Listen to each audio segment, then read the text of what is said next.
अच्छा, अभी क्वेश्चन भिन्नों से संबंधित क्वेश्चनों को सॉल्व करेंगे।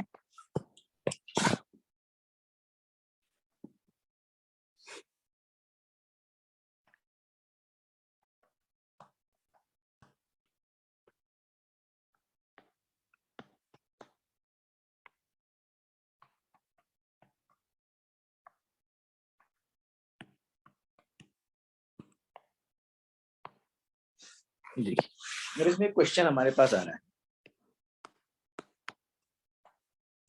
अगर सबको स्क्रीन दिखाई दे रही है,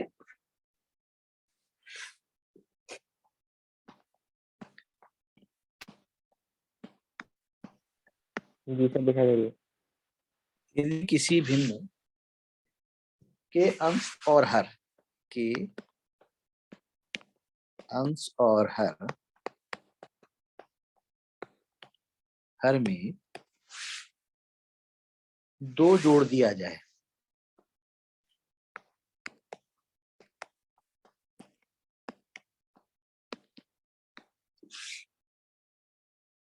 तो वह 9/11 हो जाती है।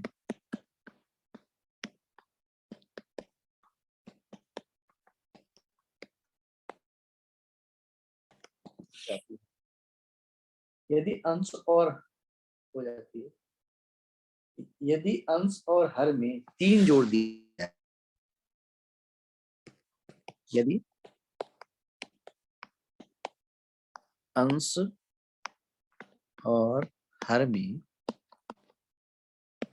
3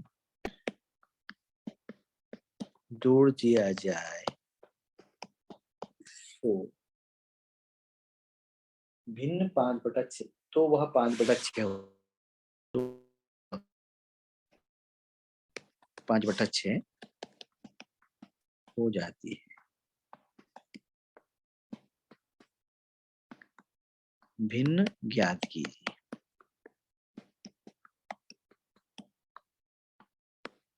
इस तरह के प्रश्न किए हैं आप लोगों ने?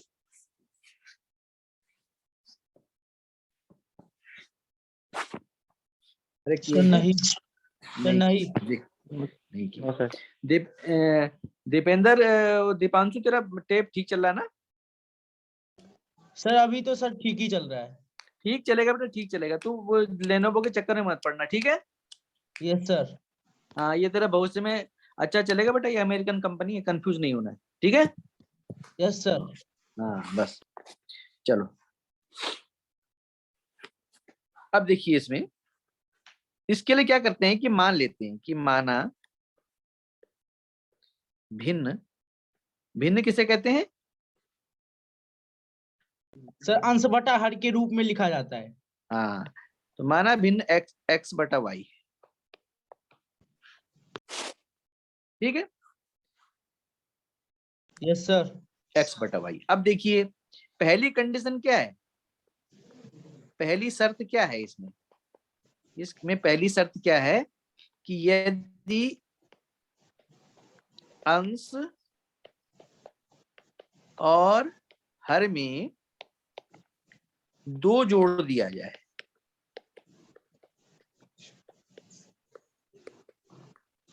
है, तो भिन्न कितनी हो जाती है? 9/11 हो जाती है ना? यस मतलब यदि दोनों में, अंश में भी अगर हम 2 जोड़ दें और हर में भी हम कितना जोड़ दें? 2, सर। 2 तो भिन्न कितनी हो जाती है? 9/11। 9/11। Yes sir. बस। अब पहले इसको सरल कर लें। इसको सरल कैसे करेंगे? सर इसको सर क्रॉस मल्टीपल होगा। हाँ, क्रॉस मल्टीप्लिकेशन कर देते हैं। देखिए, 11 का गुणा करेंगे x+2 में, और बराबर 9 का गुणा करेंगे y+2 में, ठीक है? अब देखिए, 11 का यहाँ पर x+2 में गुणा करना है, तो 11 का पहले x में गुणा कर दीजिए, फिर 11 का ही 2 में गुणा करना पड़ेगा। Same process left hand side में हो जाएगी। 9 का y में गुणा करेंगे, और फिर इस 9 का ही 2 में गुणा करना पड़ेगा। समझ में आ गया? Yes sir. 11 का गुणा x+2 में करना है, 9 का गुणा y+2 में करना है, तो 11 का गुणा पहले x में करेंगे फिर 2 में करेंगे, ये हमने कर दिया। यहाँ पर 9 का गुणा क्योंकि y प्लस 2 में करना है, कोष्टक यहाँ से यहाँ तक लगा है, तो 9 का पहले हमने y में करा, 9 के फिर 2 में किया, गुणा कर दीजिए। देखिए 11x प्लस 11 दूनी 22, 9y प्लस 18। Yes sir. अब इसमें x y एक तरफ लिख लीजिए और यस सर। अचर पद एक तरफ, चर पद एक तरफ लिख दीजिए, तो 11x माइनस 9y हो जाएगा, बराबर देखिए 18 है, ये 22 इधर ले जाएंगे तो माइनस 22। हाँ, तो माइनस 9y बराबर, इसे घटाइए, 20 और -4। इसको इक्वेशन नंबर 1 लिखिए। ठीक, अब देखिए दूसरी कंडीशन क्या है, दूसरी शर्त क्या थी, यदि अंश और हर में 3 जोड़ दिया जाए। अच्छा, यदि अंश और हर में सर 3 जोड़ दिया जाए। हाँ, अंश और हर में 3 जोड़ दिया जाए तो भिन्न कितनी हो जाएगी सर? 5/6 हो जाती है। 5/6 हो जाती है ना। अब अंश देखिए x है, x में 3 जोड़ दीजिए, हर में भी 3 जोड़ दीजिए, सर बराबर 5/6। 5/6। ये देखिए, बस यहाँ पर भी आप क्रॉस गुणा कर दीजिए। 6 का गुणा करना है x प्लस 3 में और 5 का गुणा करना है y प्लस 3 में। 6 का देखिए इन दोनों पदों में गुणा कर दीजिए, 6 x में भी गुणा करना पड़ेगा, 6 का सर 3 में भी। यहाँ पर भी देखिए 5 का y में भी गुणा करना पड़ेगा, 5 3 में भी। 3 में भी। अब गुणा कर दीजिए 6x, 6 3 18 बराबर 5y प्लस 5 3 15। अब सेम प्रोसेस वही कर दें, हम जो है चर पदों को एक तरफ ले लें, 6x माइनस 5y बराबर ये 15 है, 18 को जब इधर ले जाएंगे तो माइनस 18 आ जाता है, तो 6x माइनस 5y बराबर -3। इक्वेशन नंबर, अब इक्वेशन 2 है, इक्वेशन 1 को इसके सामने ही लिख दीजिए, ये इक्वेशन नंबर 1। अब इन दोनों को देखो, अब इन दोनों में हम कोई सी विधि लगाएंगे, विलोपन विधि भी लगा सकते हैं, प्रतिस्थापन भी सब। हाँ, अब किसमें कौन सी विधि लगाना चाहोगे? सर बाजी गुणन। तो बजगुणन विधि के लिए क्या करते हैं,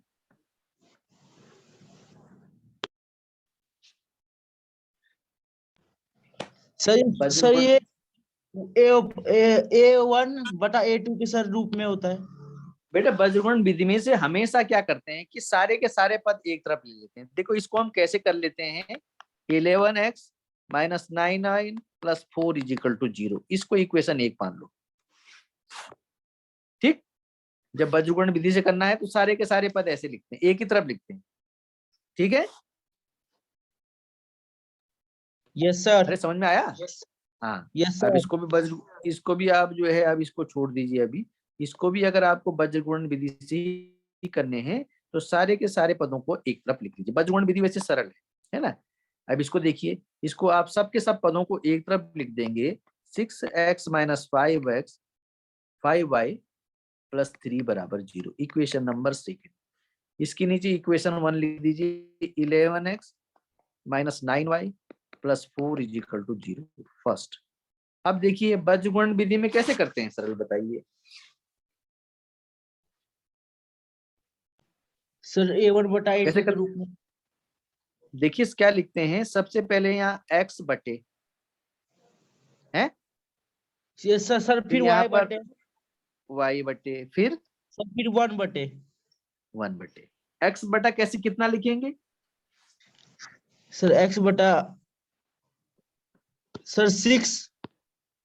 अभी इनको गुणा होता है बेटा ऐसा क्रॉस वाला, सर यस सर। -5 × 4 है, फिर बीच में माइनस का चिन्ह लग जाता है, फिर इधर किसका गुणा होगा, माइनस के बाद 3 गुणा के -9। गुना में सर -9y। अब y का देखिए आप,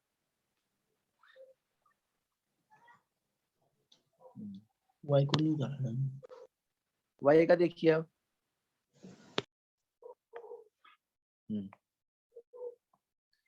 y का क्या होगा, y वाला पद को छुपा देंगे उंगली से, तो उसके y के आगे 3 है ना, यस सर। y के आगे पहले वाले में 3 है, दूसरे वाले में 4 है, तो 3 को लेकर चलना है, 3 को इधर 11 से और 6 को 4 से, 6 सर 4 से। Yes sir. हाँ, तो 3 × 11 हो जाएगा, माइनस 6 × 6 × 4। समझ में आ गया यहाँ से। Yes sir.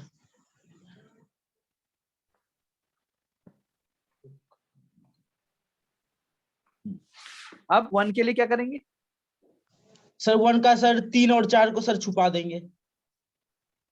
हाँ, फिर इसके बाद घुमा के चलेंगे तो 6 की तरफ, 6 पहले आ जाएगा, ठीक है ना, तो 6 सर। × -9, सर फिर 11 इंटू माइनस -5। का चिन्ह लगा करके, हाँ, या -5 × 11 कैसे भी लिख सकते हो, चाहे 11 × -5 लिखो या -5 × 11, लेकिन बाद वालों को कोष्टक के अंदर लिखना पड़ेगा जिनके बीच में गुणा कर रहे हैं, ठीक है ना। Yes sir. हाँ, अब देखिए यहाँ पर कितना हो जाएगा, -5 × 4 -20 सर -20। -20। अब यहाँ पर कितना आएगा, सर +18। हाँ, प्लस 18 सर +27 27 बेटा, सर 27 सर 9 या 27। y बटा देखिए, मिस्टेक। सर 11 × 11 33 33 माइनस सर 24 1 बटा यहाँ देखिए, सर -54 यहाँ पे आगे sir minus sir plus plus हो जाएगा 55। सर अब प्लस यहाँ सरल कर दीजिए, x बटा कितना हो जाएगा, 27 sir -7 sir +7 +7 yes sir. y बटे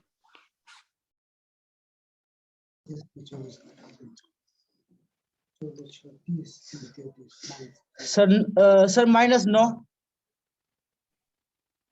-9 +9 1 बटे यहाँ, यार क्या हो रहा है, मिस्टेक।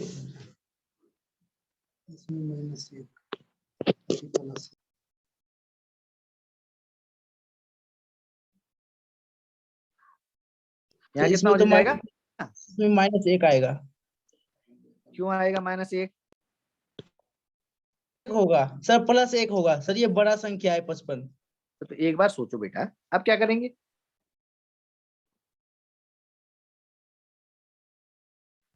अब एक बार जो है यहाँ पर x बटा 7 बटे 1/1 लिख सकते हैं, है ना, एक बार इसको इसके बराबर रख दीजिए और एक बार इसको इसके बराबर रख दीजिए। जब x बटा 7 बराबर हो जाएगा तो क्रॉस गुणा कर दीजिए, x का 1 में गुणा करेंगे तो x आ जाएगा और 7 के 1 में 7 गुणा करेंगे, ये x का वैल्यू आ गया, ठीक है ना। Yes sir. अब यदि जो है y बटे 9 = 1/1, फिर यहाँ पे ऐसे गुणा कर दीजिए, y का 1 में गुणा करेंगे तो y, 9 का 1 में गुणेंगे तो 9 हो जाएगा, x y का वैल्यू निकल गया ना, इसलिए यस सर। इसलिए भिन्न बराबर कितना था, x बटे y, x का वैल्यू कितना आया 7, y का वैल्यू कितना आया 9। Yes sir. अरे समझ में आया, यस सर। तो प्रतिगुण विधि में ऐसी करना। अच्छा, एक क्वेश्चन और है भाई, ये 12वीं प्रश्न है, क्वेश्चन नंबर 2, दो संख्याओं का अंतर 26,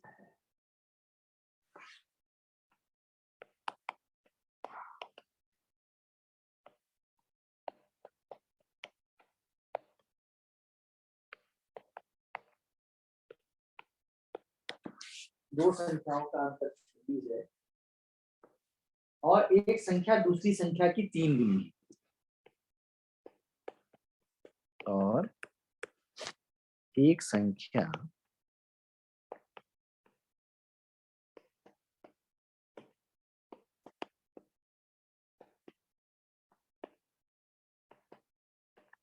तीन गुनी है। संख्याएं ज्ञात करो। संख्याएं ज्ञात कीजिए। कैसे हल करोगे?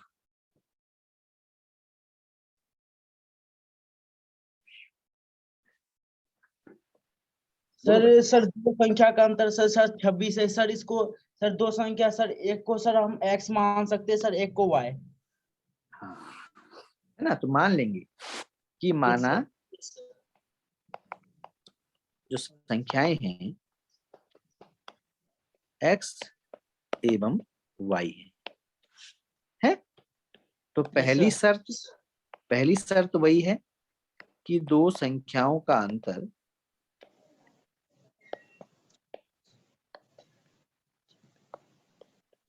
26 है। अंतर का मतलब माइनस होता है। x माइनस वाई बराबर 26। इक्वेशन 1। दूसरी शर्त क्या है सर? और सर एक संख्या दूसरी संख्या की 3 गुनी है। एक संख्या दूसरी संख्या की 3 गुनी है।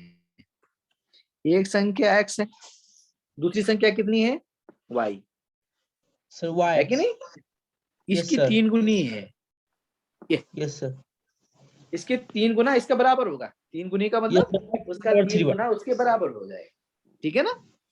Yes sir. ये इक्वेशन नंबर 2 ये वाला है। अरे एक संख्या दूसरी संख्या की 3 गुनी है, मतलब एक संख्या अगर हो जाएगा 3 होगी तो दूसरी संख्या 3 गुनी है, मतलब 9। यस है सर। कि नहीं? इक्वेशन बन जाती है। अब क्या करेंगे? यहाँ पे x और y का वैल्यू निकालना है।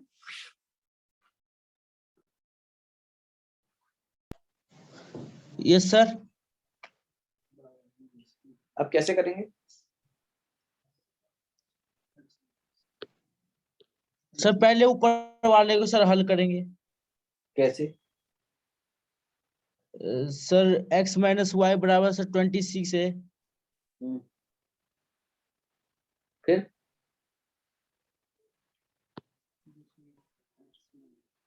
देखिए यहाँ पर x बराबर 3y दे रखा है नीचे, ऊपर x माइनस वाई इक्वल 26 दे रखा है, 26 दे रखा है। तो अगर x की जगह पहली इक्वेशन में y का मान लगा दें, x की जगह 3y रख दें पहली इक्वेशन में, तो दोनों इक्वेशन y में आ जाएगा ना। x की जगह भी y हो जाएगा, y की जगह y हो जाएगा। तो इससे y का मान निकाल सकते हैं। प्रतिस्थापन विधि कहते हैं। यहाँ पर आपको प्रतिस्थापन विधि सरल रहेगी। Yes sir. है? और प्रतिस्थापन विधि से नहीं करना चाहते हो, प्रतिस्थापन विधि यहाँ पर अगर वज्रगुणन विधि से भी कर सकते हो उसको। Yes sir. लेकिन वज्रगुणन विधि से कैसे करोगे? सर छुपाना पड़ेगा sir. x minus Y minus 26 is equal to 0 करना पड़ेगा। Yes sir. इसको इक्वेशन नंबर 1 मानना पड़ेगा, है ना? यस। और यहाँ पर भी x माइनस 3y, अब इसमें अचर पद नहीं है। अचर पद नहीं है ना इसमें, तो अचर पद के लिए यहाँ पर हमको 0 लगाना पड़ेगा ऐसे। Yes sir. Yes sir. समझ रहे हो ना? इसको ऐसे करना पड़ेगा। लेकिन इसके बजाय तो आप इस मेथड से करो। Yes sir. इसके बजाय आप इस मेथड से करो। किस मेथड से? मतलब यहाँ पर से दूसरे में से x का वैल्यू प्रतिस्थापन विधि कर दो, दूसरे से x का मान फर्स्ट में लगाने पर। Yes sir. समीकरण 2 से x का मान फर्स्ट में रखने पर। प्रतिस्थापन विधि में ऐसे करते हैं। Yes sir. मतलब एक जगह से एक चर का मान दूसरे चर के रूप में लगा करके वहां रख देते हैं। तो x की जगह क्या रख देंगे पहली समीकरण में? Sir 3y। x के स्थान पे 3y sir 3y minus y बराबर 26। 26 अभी कितना हो जाएगा, 3y माइनस y कितना हो जाएगा? सर 2y 2y बराबर 26। तो इसका मतलब y बराबर हो जाएगा 26 बाई 2 बराबर 30। y का मान 13 आ गया। तो x बराबर कितना आ जाएगा? सर x बराबर तो सर 3y दिया हुआ है ना, 3 इंटू वाई। y का मान 3 रखना है सर इसमें। हाँ 13 बराबर 39। बस ये हो 39 x x 39। हाँ दोनों संख्याएं जो है, तो संख्याएं कौन कौन सी हो गई भाई? 39 एवं 13। 30 ये 30 बस इक्वेशन ऐसे निकाल। Yes sir. चलो एक क्वेश्चन और ले लेते हैं। एक क्वेश्चन और देखिए, क्वेश्चन नंबर 3। कोई बर्तन एक खोखले अर्धगोले के आकार का है।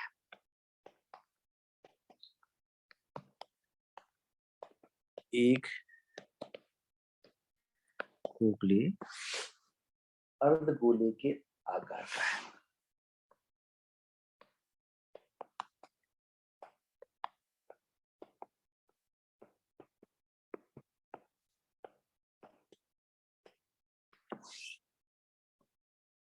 इसके ऊपर एक खोखला बेलन अध्यारोपित है। इसके ऊपर एक खोखला बेलन अध्यारोपित है।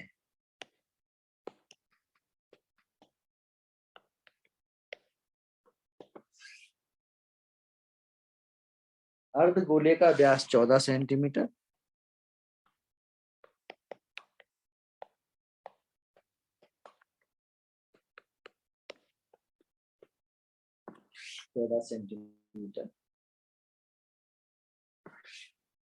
एवं बर्तन की कुल ऊंचाई 13 सेंटीमीटर है। बर्तन की ऊंचाई 13 सेंटीमीटर है। 13 सेंटीमीटर। इस बर्तन का आंतरिक पृष्ठीय क्षेत्रफल ज्ञात कीजिए। इस बर्तन का आंतरिक पृष्ठीय क्षेत्रफल ज्ञात कीजिए। क्या समझ रहे हो उसको देखकर? सर इसमें बोल रहा है सर कोई बर्तन एक खोखले अर्धगोले के आकार का है सर, मतलब सर कोई बर्तन है सर वो अर्धगोले के आकार का है सर, मतलब कि वृत्त के जैसे होता है सर, वो आधा होता है। हाँ ठीक है, बोलो। सर उसके आकार का है। फिर सर बोल रहा है इसके ऊपर एक खोखला बेलन है सर, फिर उसके ऊपर सर अध्यारोपी सर, मतलब उसके ऊपर सर बेलन बना हुआ है सर। हाँ ठीक है ठीक है। फिर सर अर्धगोले का व्यास दे रखा है सर। फिर बर्तन की कुल ऊंचाई 13 है। फिर इस बर्तन का आंतरिक पृष्ठीय क्षेत्रफल ज्ञात कीजिए। आंतरिक पृष्ठीय क्षेत्रफल निकालिए। तो देखिए इसमें अर्धगोला ऐसा है, ठीक है। इसके ऊपर क्या अध्यारोपित है? खोखला बेलन। Yes sir. इसके ऊपर बिल्कुल एक खोखला बेलन अध्यारोपित है, इस तरह से। ठीक, ये वाला है, यस सर। है ना। हाँ, इसका अर्धगोले का व्यास 14 सेंटीमीटर है। Yes sir. 14 सेंटीमीटर व्यास, 14 सेंटीमीटर। ठीक यस सर। है ना। और क्या यस दे सर। रखा है? तो बर्तन की कुल ऊंचाई। Yes sir. इसमें बेलन की ऊंचाई कितनी है? सर बेलन की ऊंचाई सर 13 सेंटीमीटर। तो बेटा 13 से बर्तन तो पूरा है, वो बर्तन यहाँ से लेकर के बर्तन यहाँ तक है, ये सर 13 7 सेंटीमीटर। सर 7 सर 7 कैसे? सर इसको हाफ करना पड़ेगा। क्यों करना पड़ेगा? सर हाँ, 14/2 करके सर काटना पड़ेगा 2 से। वो क्या निकलेगा 14/2? सर वो त्रिज्या निकलेगा। बेटा अर्धगोले का त्रिज्या निकलेगी 14/7, तो 14/2 7 सेंटीमीटर की त्रिज्या होगी। Yes sir. तो यहाँ तक की दूरी 7 हो जाएगी, है? यस हो सर। जाएगी ना ये दूरी यस यहाँ सर। से यहाँ तक की ये 7 हो जाएगी। तो ये बाकी वाली दूरी कितनी बची? Sir 14/2 sir 3.5। क्यों? अरे पूरी बर्तन की पूरी ऊंचाई 13 सेंटीमीटर है भाई। 7 सेंटीमीटर इतना निकल गया इसमें त्रिज्या इसकी, तो 6 सेंटीमीटर नहीं बचा। Yes sir 7 6 13। Yes sir. अरे सर यहाँ 6 से यहाँ बचा। तक 7 सेंटीमीटर और यहाँ से यहाँ तक की ऊंचाई 6 सेंटीमीटर नहीं होगा? तभी तो 6 7 13 होगा। Yes sir. अब इसका क्या होगा? अब बताइए इसके आंतरिक पृष्ठीय क्षेत्रफल कितना हो जाएगा बताइए? सर बेलन का पूरे निकालना है, पूरे बर्तन का।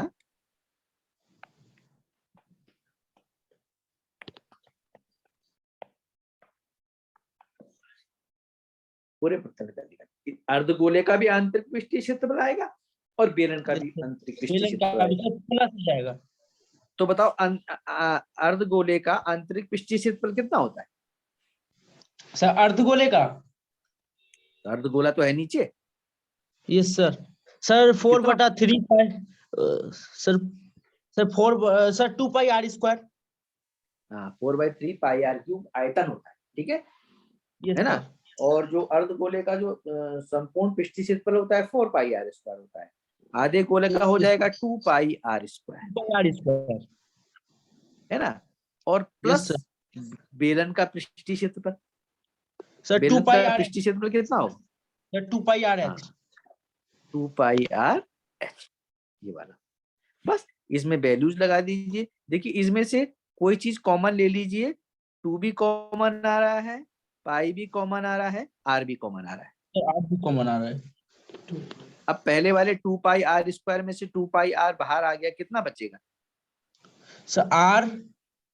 केवल r ही बचेगा। और बाद यस में सर। कितना बचेगा? Sir h। h बचेगा। ये इसका संपूर्ण पृष्ठीय क्षेत्रफल हो जाएगा। यस लगा सर। दीजिए वैल्यू। 2 × 22/7। त्रिज्या कितनी है? सर 6। अरे त्रिज्या आधार 7 की 7 7। 7 सेंटीमीटर। फिर या कोष्टक के अंदर 7 प्लस h कितना है? सर क्या? h। सर हाइट हाँ, सर 13। 13 नहीं बेटा, केवल 2 पाई RH में h है। 2 पाई RH क्या चीज होता है? सर 2 पाई r h सर बेलन का पृष्ठीय क्षेत्रफल। तो केवल बेलन की ऊंचाई तो लेंगे इसमें। सर तो 6। बेलन की 6 हो जाएगा, ये वाला हो जाएगा। बस अब देखिए यहाँ से 7 से 7 कट गया, तो ये जाएगा 2 × 22 44 इंटू 7 और 6 13। तो 13 चौको 52, 5 13 चौको 52 और 5 57। इतना इसका मात्रक क्या होगा? सर वर्ग सेंटीमीटर। वर्ग सेंटीमीटर, क्योंकि आयतन है वर्ग सेंटीमीटर। Yes sir. तो इसका ये आंसर। तो बेटा इसमें चित्र अगर सही बनेगा तभी आपका हो पाएगा, समझ रहे हो? नहीं तो नहीं हो पाएगा, चित्र नहीं बन पाएगा।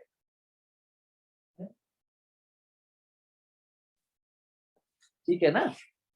हाँ, चित्र आपका सही हो पाएगा तभी तुम इसको कर पाओ।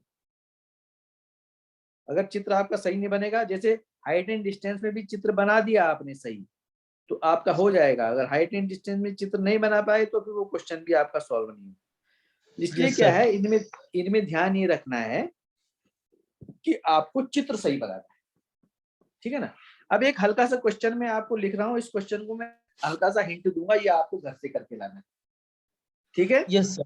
Yes sir. आप देखिए क्वेश्चन नंबर, कौन सा क्वेश्चन है? चौथा, नंबर 4। एक मोटर बोट जिसकी स्थिर चाल, देखिए एक मोटर बोट जिसकी स्थिर स्थिर जल में चाल, स्थिर जल में चाल 18 किलोमीटर प्रति घंटा है।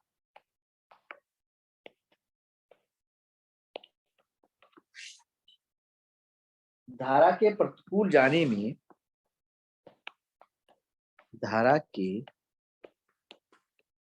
प्रतिकूल जाने में वही दूरी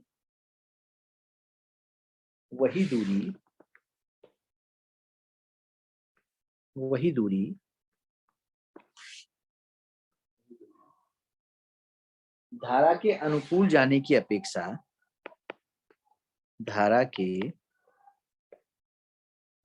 अनुकूल जाने की अपेक्षा 1 घंटा अधिक लेती है।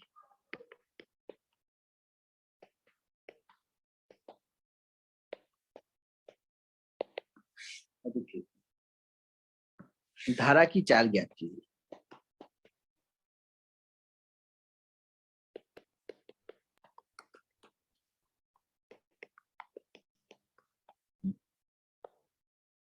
कैसे निकालते,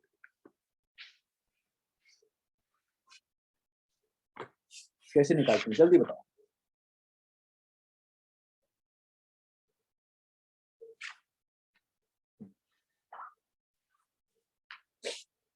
सर चाल देखो का मोटर, सूत्र, सर चाल का हाँ सूत्र लगे। देखो मोटर बोट की चाल दे रखी है, यस सर, ठीक है ना। Yes sir. किसकी? सर मोटर बोट की चाल कितना दे रखा है?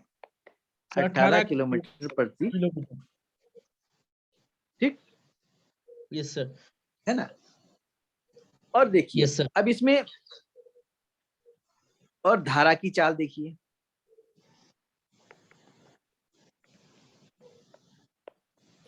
माना धारा की चाल x किलोमीटर प्रति घंटा है, यस सर, है ना। किलोमीटर पर आवर का मतलब किलोमीटर प्रति घंटा, समझते हो ना। यस इंग्लिश सर, में लिख देता हूँ।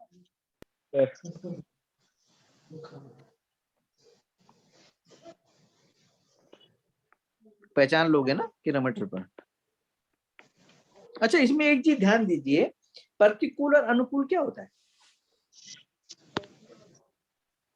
सर प्रतिकूल और अनुकूल। धारा के, हाँ, धारा के प्रतिकूल और धारा के अनुकूल क्या होता है? सर प्रतिकूल मतलब सर एक कुल के, एक कुल। बेटा अनुकूल का मतलब होता है धारा के साथ जिधर धारा बह रही है उधर ही जाना, ठीक है। जिधर नदी बह यस सर, रही है उसी तरफ जाना तो अनुकूल कहलाती है, उसके अनुकूल चलना है, ठीक है। यस सर, और प्रतिकूल का मतलब ये होता है कि जिधर धारा नीचे की तरफ आ रही है तो ऊपर की तरफ चलना, ठीक है यस ना, सर, उसके विरोध में जाना तो प्रतिकूल कहा जाता है।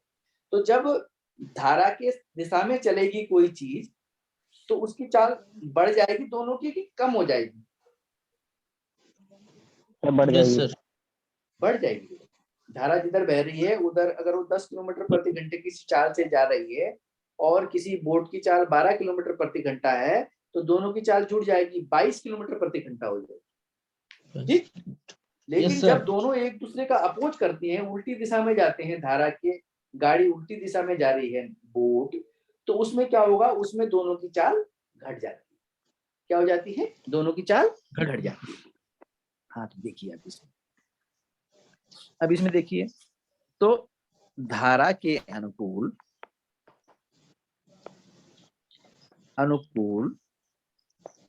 बोट की चाल घट जाएगी, यस सर, 18 माइनस x, ठीक, यस सर, ठीक है ना। नहीं, अनुकूल के लिए जुड़ जाता है और धारा के प्रतिकूल प्रतिकूल बोट की चाल प्रतिकूल घट जाता है, सर कम हो 18 जाएगी माइनस इसकी चाल, एक्स। बोर्ड की चाल 18 माइनस हो जाएगी, दोनों की चालें घटा देंगे, दोनों की चाल जोड़ देंगे। अब देखो यस सर। कंडीशन यहाँ पे क्या है, ठीक, कंडीशन यहाँ पर यस यह है कि धारा के प्रतिकूल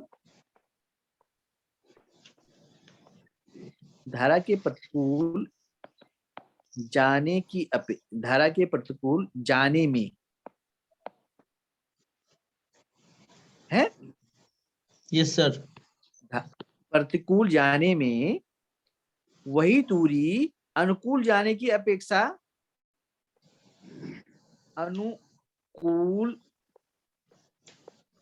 जाने की अपेक्षा 1 घंटा अधिक लेती है। नहीं, अरे ज्यादा समय लगेगा ना प्रतिकूल जाने में। Yes sir. Yes sir. अरे प्रतिकूल जाने में उसको ज्यादा समय लगेगा, यस सर। है ना। तो देखिए समय बराबर क्या होता है बेटा, ये समय है, ये 1 घंटा अधिक है, यस सर। ये समय कितना है, 1 आवर अधिक है, समय है ये। अब मुझे बताओ कि प्रतिकूल जाने में कितना समय लगेगा। देखो चाल बराबर होता है दूरी बटा समय दूरी सर। बटा समय। तो समय बराबर क्या होगा, सर इनको इंटरचेंज कर सकते हैं बेटा।